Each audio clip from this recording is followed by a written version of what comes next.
Video जो है वो लाल किताब के अनुसार संतान योग पर है कि लाल किताब के अनुसार किन स्थितियों में जो है वो संतान पैदा होती है व्यक्ति को। वीडियो का मुख्य उद्देश्य जो है वो आपको लाल किताब की जो ताकत है वो समझाना है कि लाल किताब से हम क्या क्या कर सकते हैं। अभी तक तो मैंने आपको बेसिक ग्रामर रूल्स पढ़ाए हैं, कुछ मैंने आपको धन योग वगैरह पढ़ाए हैं। तो आज के वीडियो में हम संतान योग के बारे में चर्चा करेंगे। कुछ स्थितियां मैं आपको बताऊंगा जिन स्थितियों में ये श्योरिटी होती है कि व्यक्ति को जो है वो संतान होगी ही। अपनी कुंडली में लगाकर खुश नहीं होना है या अपनी कुंडली में लगाकर दुखी भी नहीं होना है। संपूर्ण जानकारी जो है वो आपकी कुंडली के संपूर्ण विवेचन के बाद ही हम जो है वो बता सकते हैं। तो अगर मैं कोई एक कंडीशन बता रहा हूँ और आपकी कुंडली में अगर वो मैच हो रही है या नहीं हो रही है तो इसमें खुश या दुखी मत होना, ठीक है, क्योंकि ऐसे बहुत सारे रूल हैं। मैं तो अभी आपको पढ़ाने के लिए जो है कुछ रूल्स बता रहा हूँ, ठीक है, लेकिन ये रूल भी आपके लिए समझना बहुत ज़्यादा ज़रूरी है लाल किताब अभ्यासकों के लिए, ठीक है।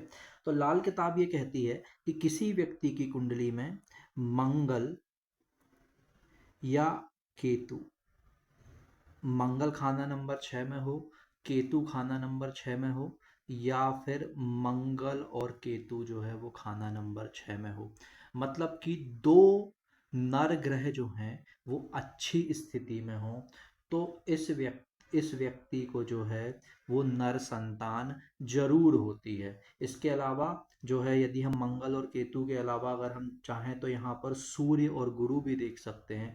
तो कोई भी दो ग्रह जो हैं यदि वो अच्छी स्थिति में हैं तो उस केस में जो है वो व्यक्ति को नर संतान होती है लाल किताब के नियमों के अनुसार। जिस व्यक्ति की कुंडली में मंगल 12वें भाव में हो उस व्यक्ति को नर संतान होती ही है, लेकिन नर संतान जब होगी, जबकि नर संतान जो है वो तभी होगी जबकि ये व्यक्ति जो है ये दूध से बना हुआ सूजी का हलवा जो है वो खुद भी खाएगा और लोगों को भी खिलाएगा।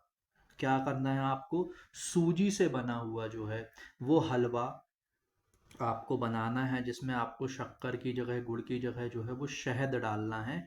आप सूजी को जो है वो भूनेंगे, भूनने के बाद में आपको क्या करना है कि जब वो सूजी भुन जाती है तो उसमें आपको थोड़ा सा जो है शहद डालनी है, और शहद डालने के बाद में जो हम पानी डालते हैं, मतलब शक्कर की जगह शहद होगी, पानी की जगह जो है वो दूध होगा। तो इस तरह से आपको हलवा बना के क्या है जो वो बांटना है, ठीक है, खुद भी खाना है लोगों को भी खिलाना है।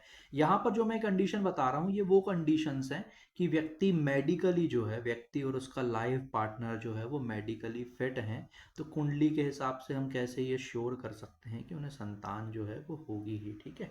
तो यहाँ पर मंगल 12 वाले को बेटा होता ही है। बेटा तभी होता है जब ये दूध से बना हुआ सूजी का हलवा खुद भी खाता है लोगों को भी खिलाता है। जो लोग मंगल 12 वाले को दूध पिलाते हैं उनको भी बेटा होता ही है।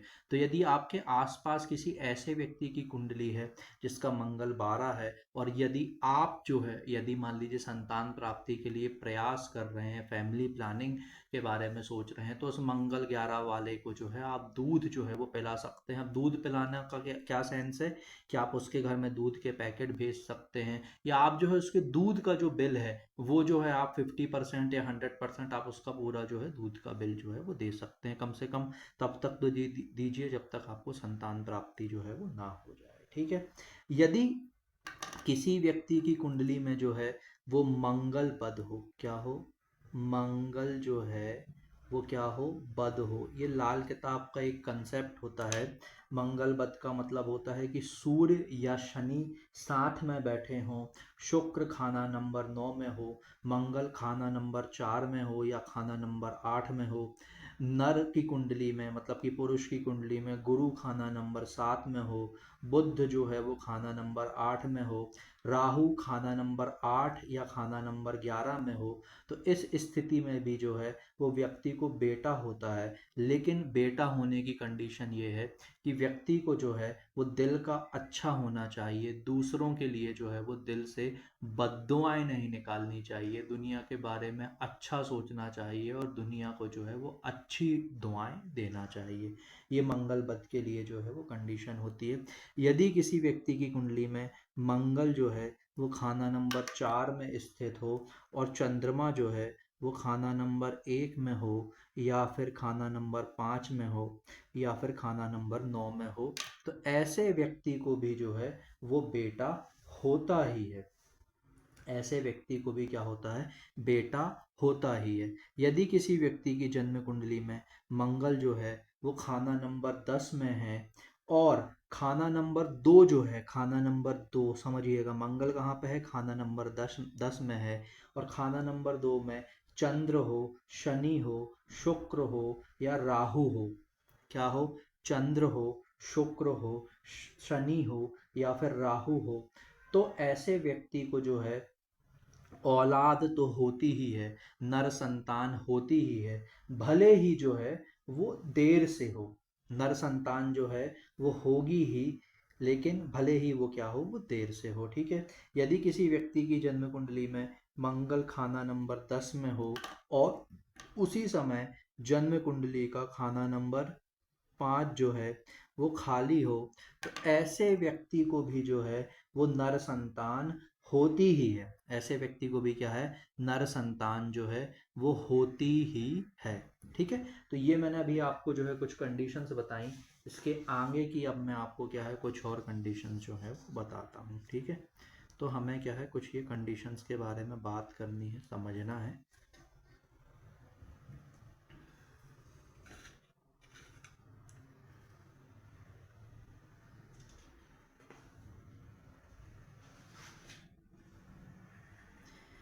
यदि किसी व्यक्ति की जन्म कुंडली में मंगल और बुध जो है ये खाना नंबर 2 में हो, तो भी क्या है, व्यक्ति को नर संतान होगी ही। अब यहाँ पर एक और चीज़ बहुत अच्छे से समझिएगा कि यदि किसी व्यक्ति के ये जो खाना नंबर 2 है, ये घर का क्या होता है, नॉर्थ वेस्ट डायरेक्शन होता है, और मंगल जो है वो किचन होता है। ठीक है। तो यदि किसी व्यक्ति की कुंडली में क्या है, यदि किसी व्यक्ति के घर में क्या है, नॉर्थ वेस्ट में किचन हो, और वहाँ पर जो भी लोग रह रहे हैं उनमें से जिस व्यक्ति की कुंडली में बुध खाना नंबर 2 में होगा, उसको क्या है, नर संतान हो जाएगी। ये कंसेप्ट बहुत अच्छे से समझिएगा। जो घर की कुंडली है उसमें नॉर्थ वेस्ट में किचन है, मतलब कि मंगल जो है वो दूसरे भाव में है ही। तो जो लोग रह रहे हैं उनके घर की कुंडली में मंगल खाना नंबर 2 में है, तो जिस भी व्यक्ति की कुंडली में बुध खाना नंबर 2 में होगा, उसके में मंगल पहले से घर वाली कुंडली में है, बुध खाना नंबर 2 में खुद की कुंडली पे है, मंगल और बुध मिल गए, तो उस व्यक्ति को जो है वो नर संतान हो जाएगी। बाकी लोगों के लिए आप सोचेंगे कि अरे इनके घर में मतलब 3 लड़के हैं, एक ही को जो है वो नर संतान है। ठीक है। तो ये जो है इस तरह से जो है ये लाल किताब जो है ये काम करती है। ठीक है। अब इसके बाद में जो है यहाँ पर अभी हम एक और चीज, आगे के जो नियम है वो थोड़ा सा जो है हम समझते हैं। ठीक है। तो अगला नियम जो है लाल किताब का, कि यदि शनि से शुक्र मिल जाए, अगला नियम क्या है कि शनि से शुक्र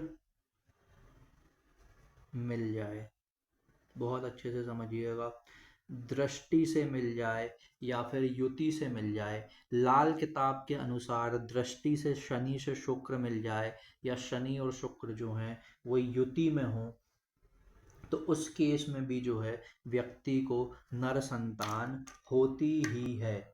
यदि किसी व्यक्ति की जन्म कुंडली में गुरु खाना नंबर 4 में हो, या फिर शुक्र खाना नंबर 4 में हो, या फिर सूर्य खाना नंबर 4 में हो, गुरु खाना नंबर 4 में हो, या फिर शुक्र खाना नंबर 4 में हो, या फिर सूर्य खाना नंबर 4 में हो, तो ऐसे व्यक्ति को भी जो है वो बेटा होता ही है। ऐसे व्यक्ति को भी क्या होता है, बेटा जो है वो होता ही है।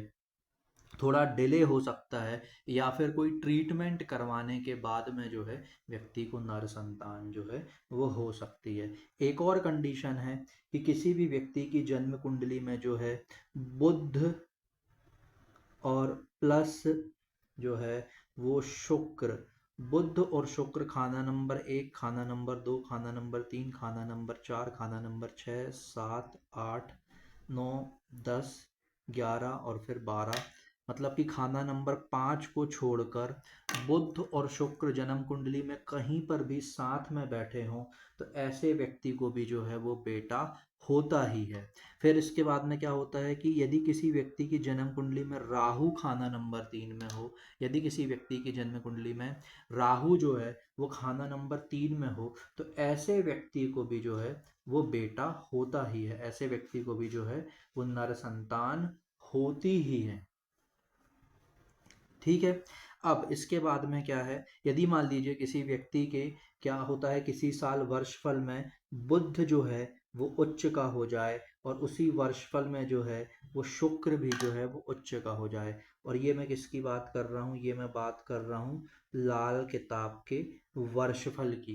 ये मैं किसके हिसाब से बात कर रहा हूँ, ये मैं बात कर रहा हूँ लाल किताब के वर्षफल के हिसाब से।